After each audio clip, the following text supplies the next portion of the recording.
జై జగన్నాథ్. అప్పట్లో ఇంద్రజిమ్న అనే మహారాజు ఉండేవాడు. ఆయన భార్యే గుండీచ. అయితే ఈ రాజు చాలా పరాక్రమవంతుడు. ఎన్నో యుద్ధాలు గెలిచాడు. మొత్తం భూమండలాన్ని జయించినటువంటి గొప్ప రాజు. కానీ ఎన్ని సాధించినా రాజభోగాలు, సుఖాలు ఎన్ని ఉన్నా కూడా తృప్తి అనేది ఉండేది కాదు. దానికోసం ఒక సభను ఏర్పాటు చేసి తన సూచికలతో ఎన్నో విషయాలు చర్చించాడు. ఫైనల్గా ఒక గుడిని నిర్మించాలని అనుకున్నాడు. కానీ ఆ గుడి ఎలా ఉండాలి అంటే నా పేరు నిలబెట్టేలా ఉండాలి అని అనుకున్నాడు. చరిత్రలోనే నిలిచిపోయే అంత గొప్ప గుడిని నిర్మించాలని అనుకున్నాడు. ఇక్కడ ఇంకొక విషయం ఏంటంటే ఎవరైనా కానీ గుడిని నిర్మిస్తున్నప్పుడు అందులో విగ్రహాలు పెట్టాలని అనుకుంటారు కదా. కానీ ఈ రాజు మాత్రం సాక్షాత్తు ఆ భగవంతుడినే గుడిలో పెట్టాలి అని అనుకున్నాడు. ఇక్కడే ఈ రాజు యొక్క రజోగుణం బయటపడింది. ఇది ఎలాంటి గుణం అంటే నువ్వు ఎంత మంచి పనులు చేయాలనుకున్నా కూడా నీలో గర్వాన్ని పెంచేస్తుంది, తప్పులను చేయిస్తుంది, తప్పు దారిలో వెళ్ళేలా చేస్తుంది. అలాగే ఈ రాజులో కూడా అత్యాశ పెరిగిపోయింది. ఎప్పుడు రాజు మైండ్లో ఒకటే తిరుగుతూ ఉండేదంట. అలా ఒకరోజు మంచం మీద పడుకున్నప్పుడు తన కలలోకి స్వయంగా ఆ భగవంతుడే వచ్చి చెప్తాడంట, నేను ఇలా నీలాచలం అనే కొండపైన నీలమాధవుడు రూపంలో ఉన్నాను, విగ్రహ రూపంలో కాదు, సాక్షాత్తు నేనే అక్కడున్నాను అని చెప్పి మాయమైపోతాడంట. అయితే ఈ రాజు ఉదయాన్నే లేచి తన సమస్త సైన్యాన్ని మొత్తాన్ని పంపిస్తాడని నీలాచల పర్వతం ఎక్కడ ఉందో వెతకండి అని. ఈ రాజుకు కుడిభుజంలో ఒక బ్రాహ్మణుడు ఉండేవాడు. ఆయన పేరు విద్యాపతి. ఇక ఆ విద్యాపతిని కూడా నీలాచల కొండని వెతకమని పంపిస్తాడు. అసలు స్టోరీ ఇక్కడ స్టార్ట్ అవుతుంది. సైన్యం రాజ్యం మొత్తం వెతుకుతుంది కానీ ఎక్కడా దొరకదు. ఇక తిరిగి రాజు దగ్గరికి వెళ్ళి మేము ఎంత గాలించినా కానీ ఆ ప్రదేశం దొరకలేదు మహారాజా అని చెప్తారు. కానీ ఒక్కడు మాత్రం రాజు దగ్గరికి ఇంకా తిరిగి వెళ్ళాడు. ఆయనే విద్యాపతి.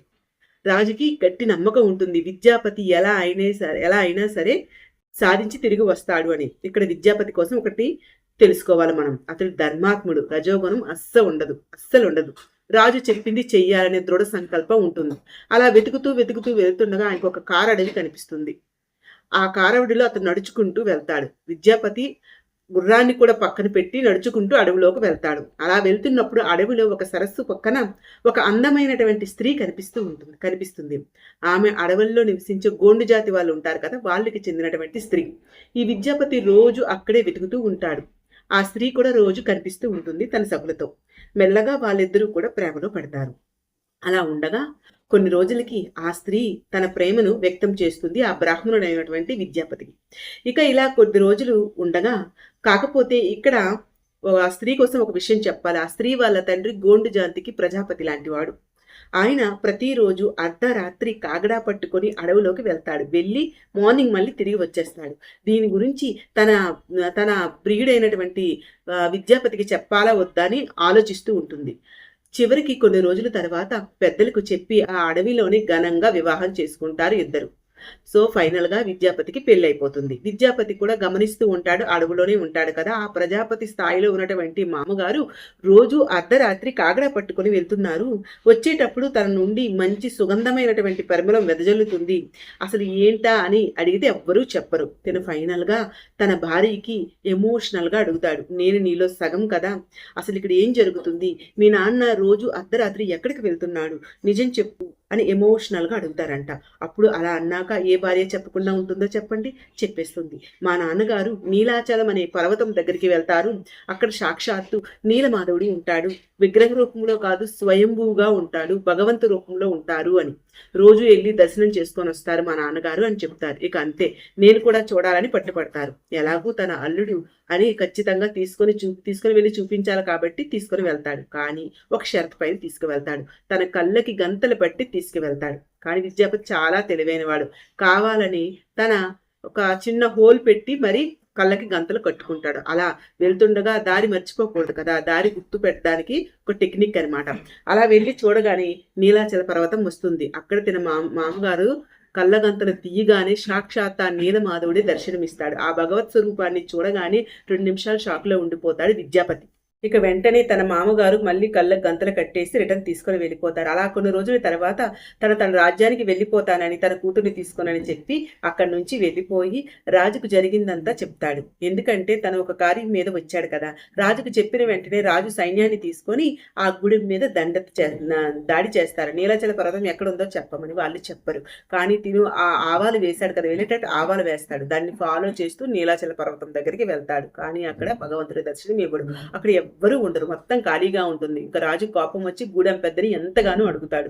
తను మాత్రం ఏమీ చెప్పడు. ఇక శిక్షిస్తాడు. తన కూతుర్ని తీసుకుని వెళ్ళి జైల్లో వేస్తాడు. ఎన్ని చేసినా కూడా వాళ్ళ నోరు మాత్రం విప్పరు. ఇక రాజు అలసిపోతాడు. ఎంత చేసినా నాకు నీ జాడి దొరకట్లేదు భగవంతుడా అని. నువ్వు నాకు దర్శనమిచ్చినంత వరకు కూడా నేను అన్న పానీయాలు ఏవి ముట్టుకోను అని చెప్పేసి అలానే పడుకుంటాడు. ఇక తన కలలోకి మళ్ళీ భగవంతుడు వచ్చి ఇలా చెప్తాడు, నీ పొగరు వల్లే నేను అక్కడి నుంచి వెళ్ళిపోయాను. అయితే చక్రతీర్థం దగ్గర నేను ఒక దారు రూపంలో ఉంటాను, తేలుతూ ఉంటాను. అయితే నన్ను అక్కడి నుంచి తీసుకుని వెళ్ళి ఒక మంచి శిల్పితో ఒక రూపాన్ని ఇచ్చి నన్ను ఆ గుళ్ళో ప్రతిష్ఠించు అని చెప్పి మాయమైపోతాడు. ఇక నెక్స్ట్ డే ఆ చక్రతీర్థం దగ్గరికి వెళ్ళి చూస్తే ఆ దారు ఉంటుంది. దారు అంటే చెక్క. ఆ చెక్క ఉంటుంది. ఆ చెక్క తేలుతూ ఉంటుంది. కానీ ఎంత లాగినా అది ఒడ్డుకు మాత్రం రాదు. అలాగే నీటి మీద తేలుతూ ఉంటుంది.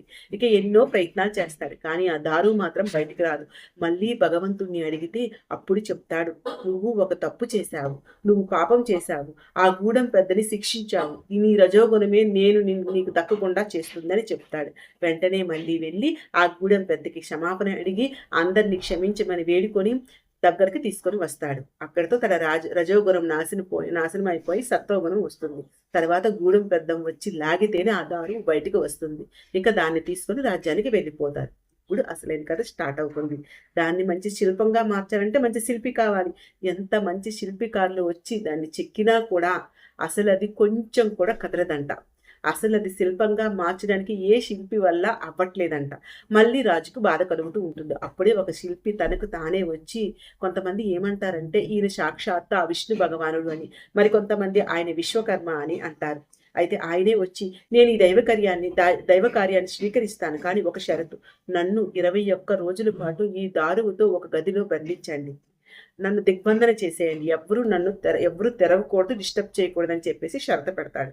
అయితే రాజు కూడా అలానే చేస్తాడు. ఒక గదిలో బంధించేసి తన పనిని కానియమంటాడు. కొన్ని రోజులు గడిచిన తర్వాత అన్న పానీయాలు ఏమీ ఉండవు. రాణికి దిగులు వస్తుంది. ఈ గుండీచ మహారాణికి ఏమైంది, పని ఎంతవరకు వచ్చింది, ఆయన ఏం తినలేదు, మరణించి ఉండొచ్చేమో అని భయంతో వెళ్ళి డోర్ తీస్తారు. వెంటనే ఆ శిల్పకారుడు అదృశ్యమైపోతాడు. సగం చెక్కిన శిల్పాలు మాత్రమే ఉంటాయి. రాజు టెన్షన్ పడతాడు. ఇవి సగం చెక్కిన శిల్పాలు అనగానే పైనుంచి ఒక ఆకాశవాణి వస్తుంది. ఆ ఆకాశవాణి నన్ను ఇలాగే తీసుకెళ్లి గుడిలో ప్రతిష్ఠించు అని చెప్తుంది. రాజు కూడా అలాగే చేస్తాడు. ఫైనల్ గా పూరి జగన్నాథ ఆలయం స్థాపించబడింది. ఆ రాజు అనుకున్నట్టుగానే ఇప్పటికీ కూడా రాజు పేరు మారుమోగుతుంది. ఆ గుడిలో ఉన్నది సాక్షాత్తు భగవంతుడే. ఈ స్టోరీ ఇప్పటిది కాదు, కృతయుగం నాటి. అప్పటి నుంచి కూడా పూరి జగన్నాథ ఆలయం ఉంది, రథయాత్ర జరుగుతూ ఉంది. అయితే మీరు ఎప్పుడైనా రథయాత్ర చూసారా? ఒకవేళ రథయాత్ర చూస్తే మీ ఒపీనియన్ని కామెంట్ సెక్షన్లో షేర్ చేసుకోండి. స్టోరీ ఎలా ఉంది, నచ్చిందని ప్లీజ్ అండి లైక్ చేయండి, షేర్ చేయండి, ఛానల్ సబ్స్క్రైబ్ చేసుకోండి. జై జగన్నాథ్.